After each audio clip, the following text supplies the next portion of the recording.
ნაწარმოები შეიცავს თამბაქოს ნაწარმის, თამბაქოს აქსესუარის ან მოწყობილობის მოხმარებას. ნუ აიძულებთ ბავშვებს ისუნ თქვენ თქვენი კვამლი. მოწევა მამნებელია თქვენი ჯანმრთელობისათვის.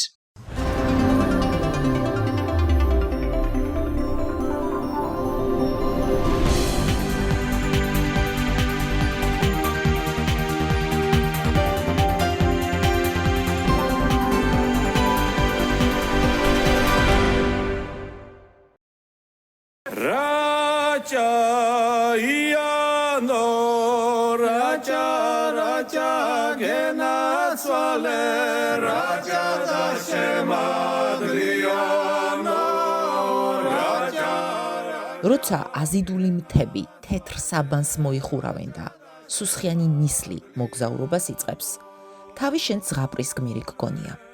ეს ზღაპრული სილამაზე რაჭამ დაგვახვედრა. სადაც გადაღებაზე წასვლა თავიდან უბრალოდ მოგზაურობა გვეგონა, მაგრამ რაც უფრო ღრმად შევდიოდით ამ მხარეში, მით უფრო ცხადი ხდებოდა, რომ აქ ჩვეულებრივი არაფერია. აქ კლიმატი, ბუნება და ადამიანების ყოველდღიურობა ერთმანეთს ისე ერწყმის და ისე ავსებს, რომ ხვდები, ასეთ ადგილას მომზადებული პროდუქტი უბრალოდ ჩვეულებრივი ვერ იქნება. მით უმეტეს ლორი. ასეთ ადგილას გემუცხვანაირად იბადება. ონის სოფელ ლაგვანთაში ჩავედით. თაგვაძეების ოჯახმა გვიმასპინძლა. კოტეს შებოლილი ლორი აქ განთქმულია. მეურნეობასა და საწარმოო პროცესში მთელი ოჯახია ჩართული.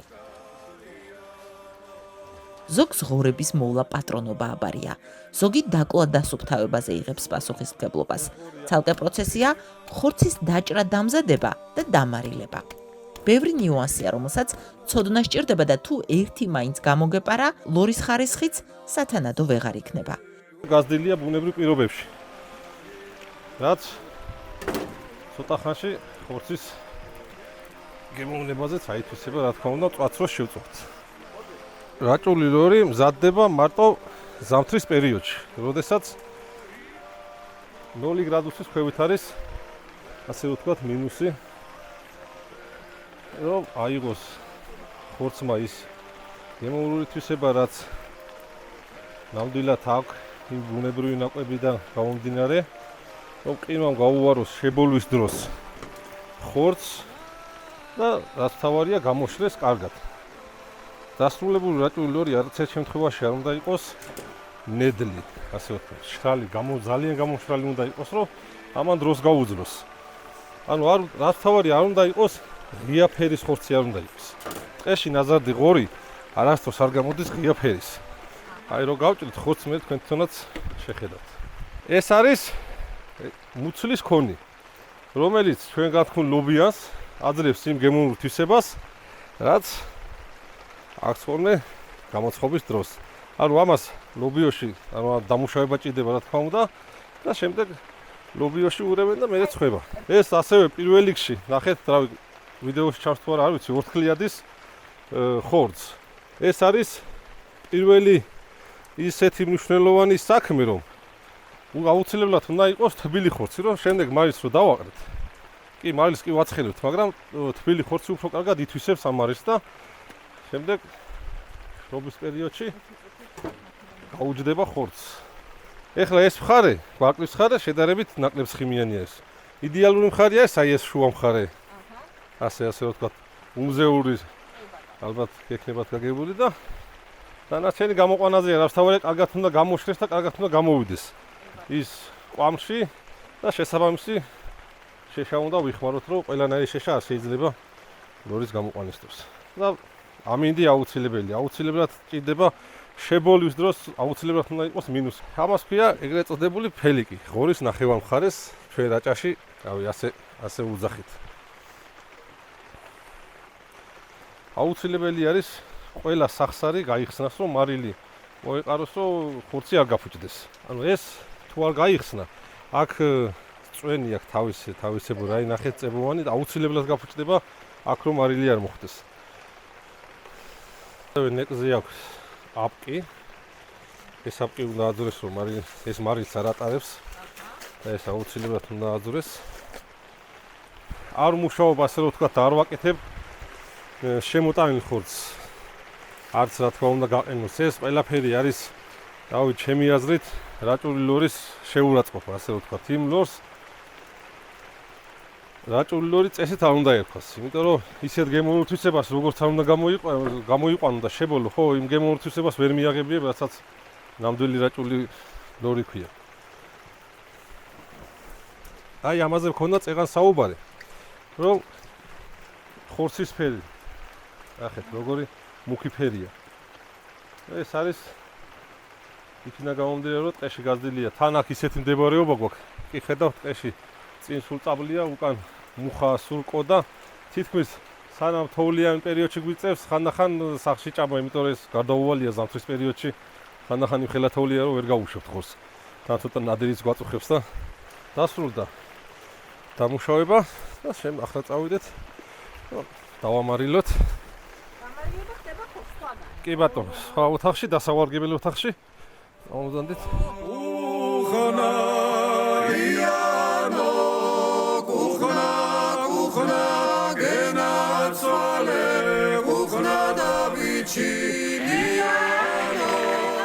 აქ ვაკ წინასწარ გამზადებული. რაჭულად ამას ქვია გობი. სადაც ახლა დავამარილებთ, დავაყრეთ. შემთბარ მარილს. ამას გადაკეთებ მდგომარეობაში მოვითავსეთ, რომ არ გაგვიცივდეს. სასურველია, ვინც ამუშავებს, ასე რომ ვთქვათ, ფელიქს, იმარვე დაამარილოს, რომ სადაც ხო, იმიტომ რომ ანუ სადაც გაჭრილია, აუცილებლად უნდა მოხდეს იქ. კი ბატონო, მან კი ბატონო და სხვა შეიძლება გამოიპაროს, ასე რომ ვთქვათ, და ის ადგილი აფუჭდეს. ამას თავი ავარიდოთ, აუცილებელია და დაამარილოს იმან, ვინც დაამზადა ფელიქი. ამაში ყველაფერი ჩავყაროთ.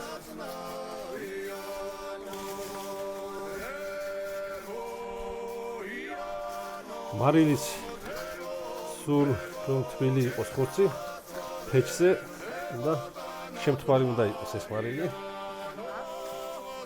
კარგათაც მიიღებს ხორცი და თან თბილი ხორცი. რამდენი პროპორცია ხარ ერთ ღორს რამდენი მარილი ჭირდება? თუ უბრალოდ ზნოთ ამას მეწარმე. აი როგორის ამას რასაც ვაყრი, ეს ხორცი რასაც შეიწოს, რაც ჭირდება, იმას შეიწოს, რაც არ ჭირდება, დარჩება ესე და შემდეგ ამოკიდებს დროს დაიყრება. ლანაიდი მარილი არ შეიძლება, წვრილი სუფრის მარილი რო ქვია, ის არ შეიძლება, იოდიზირებული მარილიც არ შეიძლება. არ არის სასურველი მithumetes, რომ რამე გემოვნთვისება არ შეიძლება გააფუჭოს კიდეც. ამ დროს ყირვა არ არის საჭირო, -. გრადუსი. აჰა. ამას შეუძლიათ ეს თუ რამე წვენი აქვს ახლა ფეჯის გამოიტანო, შემდეგ ამ წვენიდან ამოვიღოთ ერთი კვირის შემდეგ ამ ფეჯს ამოვიღებთ, ზევით ამას ფევით ჩავიტანთ, რომ ანუ ამოტრიალებას რომ შევანახოთ ერთმანეთს. ფეჯში გამოიაროს ორი. ასეთ მდგომარეობაში იქნება ორი კვირის განმავლობაში.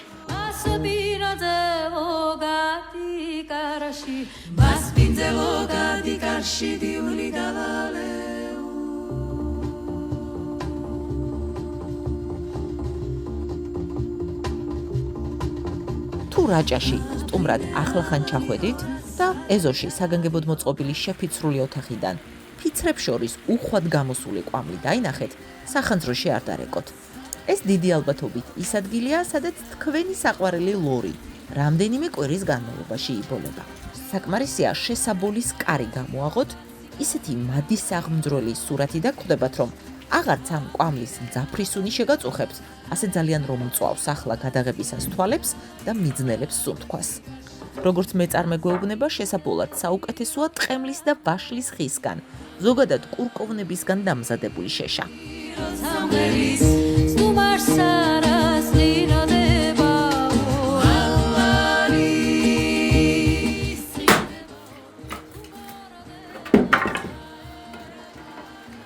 არის ვაშლი, ემალი, ბრიავი, კურკოვანი რაც არის. ასეთი შეჩევა უნდა, ასე ვთქვათ, ყველანაირი ხის შექება არ შეიძლება. ნუ, ფერიც და დემონიკისებაც აი ეს ისეთი, რომელიც აქვს ხელნოს. ალიც არ ჭირდება. და ყვავილი უნდა ადიოდეს.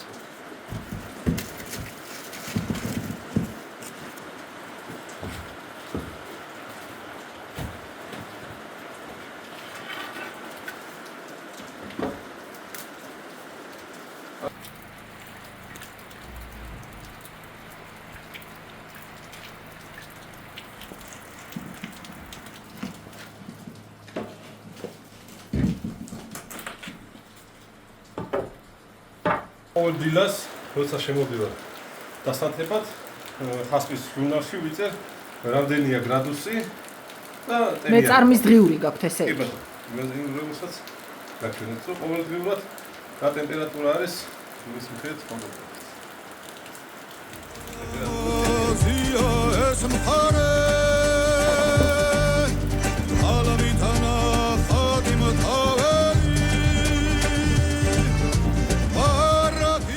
შესაბული ოთახის მოწყობასაც მისი წესი აქვს. აქ ყველაზე დიდ დროს თამაშობს სიმაღლე. ეს ჩვენ ბავშვობაში აქ ქონდა ძველი შესაბული, ის იყო სუთხის. ანუ ძირიდან ხე. ანუ ხე არის იმიტომ კარგი რომ სუთხავს, ასე ნახეთ. ისიც ანუ არა ესე ხაერ შემოდის. ეს ძირს იმიტომ გავუკეთე რომ უსაფრთხოა. ცეცხლი რო არ გაჩნდეს, ყოფილა ბევრი შემთხვევა რომ ნაპერწკალი მოხდია და ძირიდან ასე დაახლოებით მეტრაზე მოყვანილეს მოკიდა შემდეგ თლიანი სიმაღლე აქვს 5 მეტრამდე ცოტა 4.70 არის თლიანი სიმაღლე. ამიტომ შედარებით ეს ცივი ყვავილი მოხდეს რომ არ სითბორო არ მოხდეს იმას ფელიქს. რატო ცივი ყვავილი შეიძლება უფრო გემოსებას და ალიც იმიტომ არ ჭირდება რომ ეს ნახერხი ამ შეშას როცა მოგახონე ხომჭრით და ეს ნახერხი სვაგროვოთ რომ ეს სიტყვაზე თუ გახურდა და ალი გავუხდა ამას დავაყრით და შემდეგ პანი ამოდის ასე ვქოთ და თბილიც არის სანამ ცივდება. რაღაცა ყველაფერს მნიშვნელობა აქვს საწარმოო პროცესში.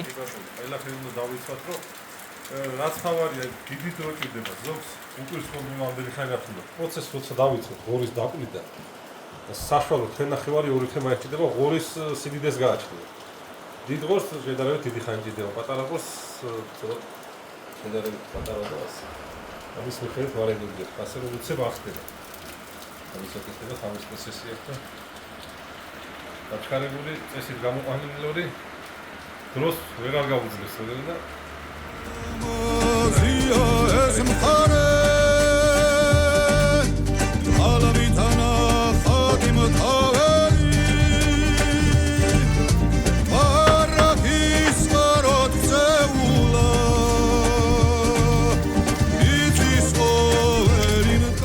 უკვე შებოლილი ლორი სტანდარტის დაცვით უნდა დაიჭრას და შეიფუთოს.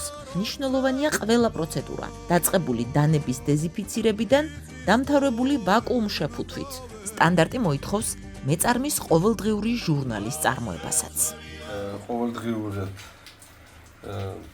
დრო რა დროს ვამოწმებთ, გრადუსი რამდენია, ტენიანობა რამდენია და ეს ყოველდღიურად უნდა აღირიცხოს ეს. დეზინფექციის აპარატი არის, რომ გაიწმინდება, სპეციალური სითხე გვაქვს, ქაღალდით და სითხით.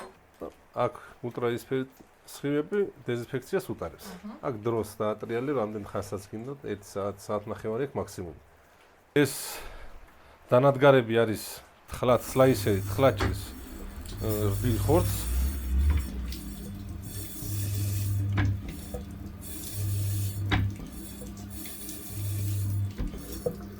შემდეგ ვაპაკეტებთ ასეთ პაკეტებში.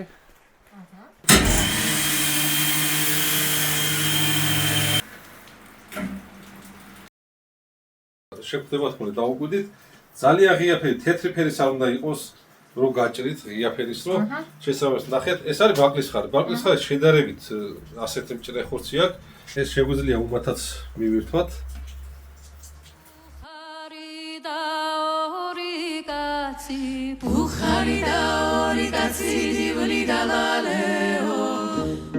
ლორის წარმოების სრული ციკლის აწყობას 48,000 ლარის ინვესტიცია ესაჭიროება.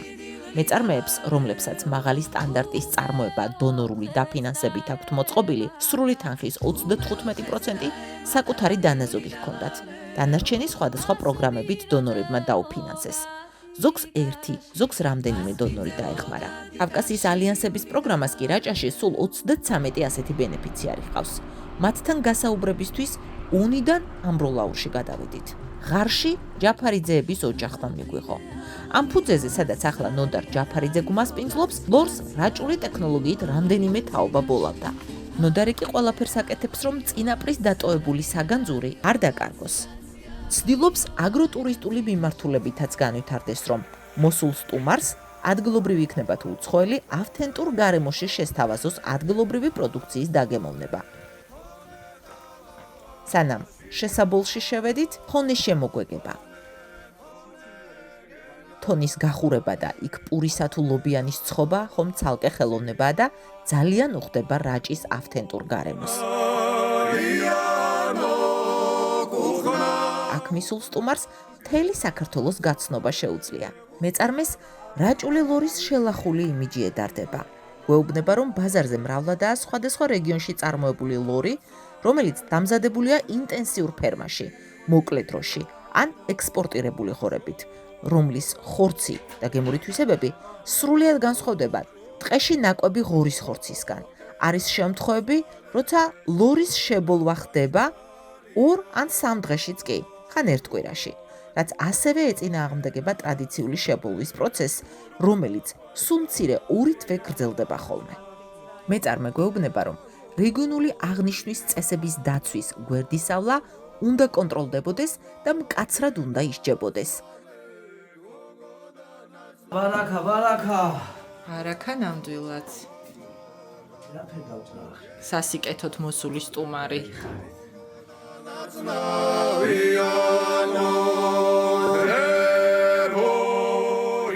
რაჭული ლორი, რასაც ქვია, ნამდვილი რაჭული ლორი აღარ იქნება მასე ფარსიფიცირებული შემოყვანილი ღორით, სახში გაზრდილი ღორით, დამწყვეული ღორით. ეს რაჭული ლორი არის გაშვებული ღორი, ტყეში უნდა დადიოდეს, ტყის საკვებს ჭამდეს და მოძრაობდეს და მერე უხდება ფენა ხორცი და გემრიელი ყველანაირად. რავი და ეგ არის ნამდვილი რაჭული ლორი.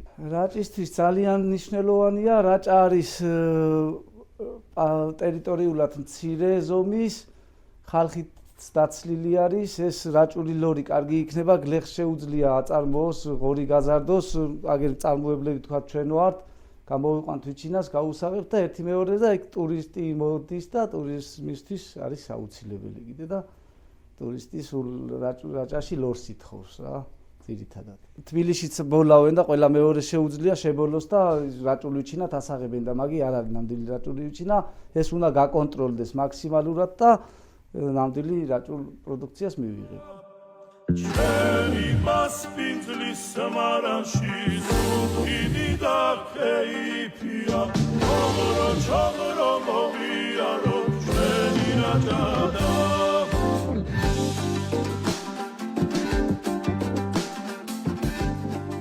რაჭულების ზეპირსიტყვიერად შემონახული საუკუნოვანი ტრადიცია უწყვეტი საწარმოო ტექნოლოგია 2025 წელს ოფიციალურად გაიწერა.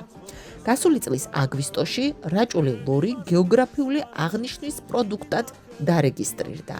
რეგისტრაციისა და გეოგრაფიული აღნიშვნის სტანდარტის შემუშავებაში ქართულები იყვნენ ლორის რაჭული მწარმოებლები. სწორედ მათ მოუყარეს თავი წინაპრების მიერ შემუშავებულ წარმოების ტრადიციულ მეთოდებს და ეს ყველაფერი სტანდარტში გაიწერა. ბუნებრივია ამ ყველაფერს თან დაერთო წერილობითი ისტორიული წყაროებიც. როგორც ნიგვზნარელი დავით გობეჯიშვილი გვეუბნება, ეს სექტორში ფალსიფიცირების შემთხვევებს შეამცირებს, რაც, რა თქმა უნდა, მეწარმესაც წაადგება, რადგან ბაზარზე არათანაბარი კონკურენცია მინიმუმამდე დავა. საშუალება აღარ გვაქვს რეალიზაციის ამ ლორის. და ფიზიკურად გემონურ თვისებებსაც უკარგავს ამ ლორს. და მე აი როგორ არის იცით, აი ადგილობრივი მოსახლეობის ლორს ისეთი გასავლიანობა აღარ აქვს, როგორც მას. აი რასაც აკეთებენ 2 დღეში ბოლავენ, 3 დღეში ბოლავენ და ბაზარზე ჩვეულებრივად მოძრაობს. უზომო ლორს აწარმოებს, და უბრალოდ ხელი გვეშლება ჩვენ რეალიზაციაში და მე ყველაფერში. ვფიქრობ, აი მისთვის ჭირდება რაღაც რეკლამები და აი ადგილზე თვითონ აი ამ საწარმოებში შეიძლება მოყვანა ამ ხალხის ნახვა, რომ აი ეს ეკეთება და ყველაფერს აქვს თავის ტექნოლოგია, როგორ უნდა გააკეთო, როგორ უნდა გამოიყვანო ლორიც. ჩვენი კუთხე რაჭა განთქმული არის ლორით, ხვანჭკარით და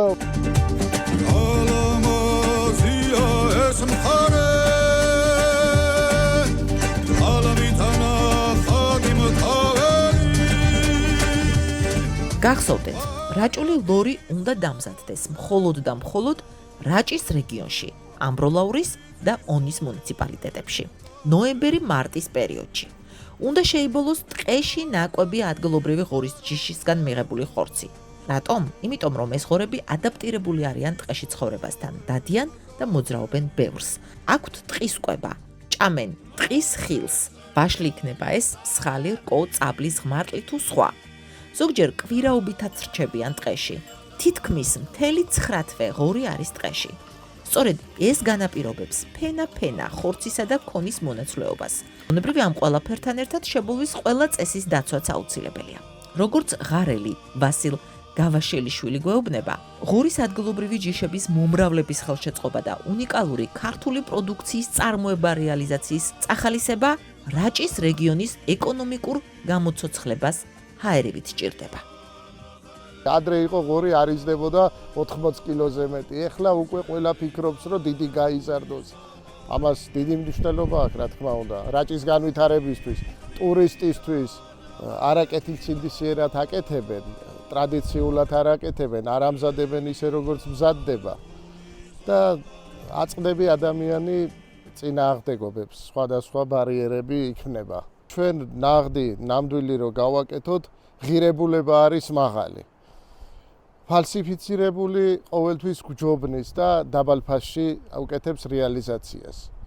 და აი ეს ზარალი გვადგება ჩვენ. ამას უნდა უფრო მეტი გვერდში დგომა, თუნდაც სახელმწიფოს მხრიდან, თუნდაც რაღაც PR კამპანია უნდა, რაღაც უნდა ისეთი, რომ თორე ჩვენ რაც გვევალება ვაკეთებთ და მუშაობთ, მაგრამ ამ რეალიზაციას უფრო სხვა მიდგომა უნდა. ნელ-ნელა რაღაცას ფორხიალობთ და ვიზდებით პატარ-პატარა, მაგრამ ძალიან ნელა. რაჭულად ვიზდებით რა. ამ რეგიონისთვის ხო, იმიტომ რომ ძალიან სწრაფადაც ჩვენ თვითონ შეიძლება ვერ შევეგუოთ და ნელ-ნელა მივყვებით. აი ხომ ხედავთ, რაჭულებმა ხუმრობაც განსაკუთრებული იციან და დედაქალაქში ძამოსვლისას რაჭული იუმორით გამგვაყოლეს.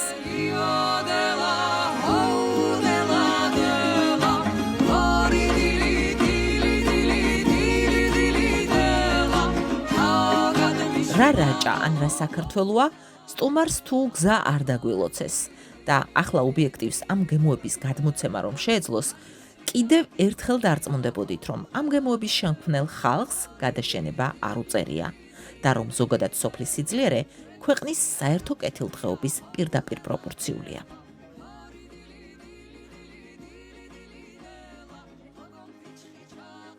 ეს არის ადგილი, სადაც ბუნება და ადამიანი ერთ გემოდ ერთიანდება. აქ ხვანჭკარა ჭიქაში რაჭის ხასიათს ასხამს. ლობიანი რიტუალად ქცეული ქმნილებაა. ლორი და ჯონჯოლი აქაური მიწის სუნს და კლიმატს ატარებს. სადღეგრძელოები კი ისტორიებს გავს. თაობიდან თაობას რომ გადაეცემა. ლორი იმ ხრივად განსაკუთრებული პროდუქტია, რომ გარდა ცალკე აღებულისა, ბევრი რაჭული კერძის ძირითადი ინგრედიენტიცაა მისი პიკანტური და ავთენტური გემური თვისებების გამო.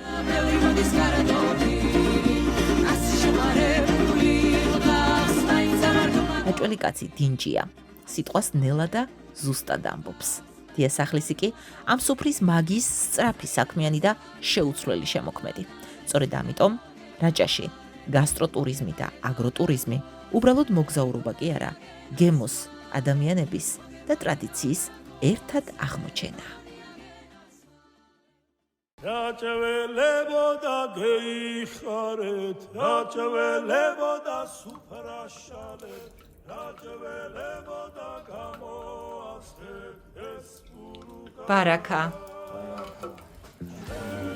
ოჯახსაც ქვეყანასაც. და ქეიფია ოღრო ჩოღრო მოვიარო ჩვენი რაჯადა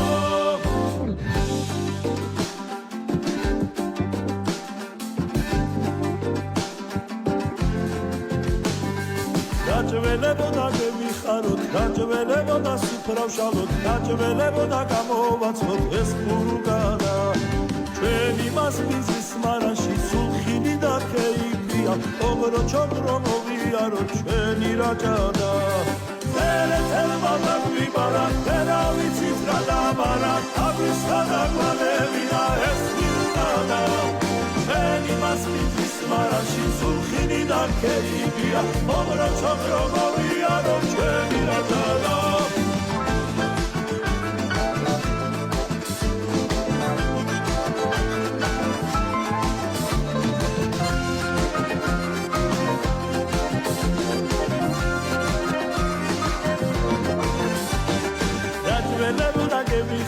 რაჭველებოდა სუფრავშალოთ რაჭველებოდა გამოვაცხოთ ეს გურუგადა ჩვენი მასპინძლის მარანში სულხინი და ქეიფია ოღრო ჩოღრო მოვიარო ჩვენი რაჯადა ელეთელმა დაგვიბარა თერავიცით რა დამარა თავის ხადაგვალევინა ეს გურუგადა ჩვენი მასპინძლის მარანში სულხინი და ქეიფია ოღრო ჩოღრო მოვიარო ჩვენი რაჯადა რაჭველებოდა გეიხარეთ რაჭველებოდა სუფრაშალეთ რაჭველებოდა გამოვაცხეთ ეს გურუგადა ჩვენი მასპინძლის მარანში სულხინი და ქეიფია ოღრო ჩოღრო მოვიარო ჩვენი რაჯადა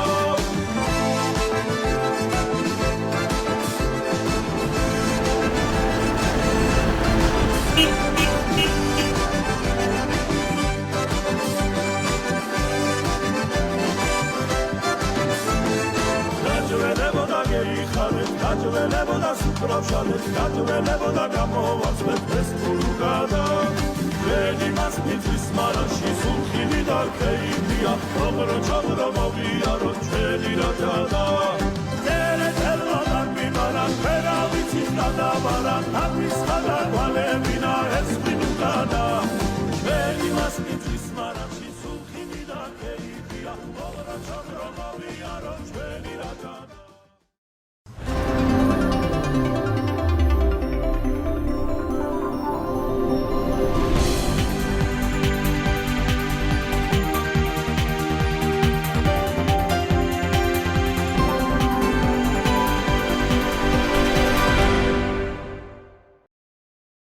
ნაწარმოები შეიცავს თამბაქოს ნაწარმის, თამბაქოს აქსესუარის ან მოწყობილობის მოხმარებას. ნუ აიძულებთ ბავშვებს ისუნთქონ თქვენი კვამლი. მოწევა მავნებელია თქვენი ჯანმრთელობისათვის.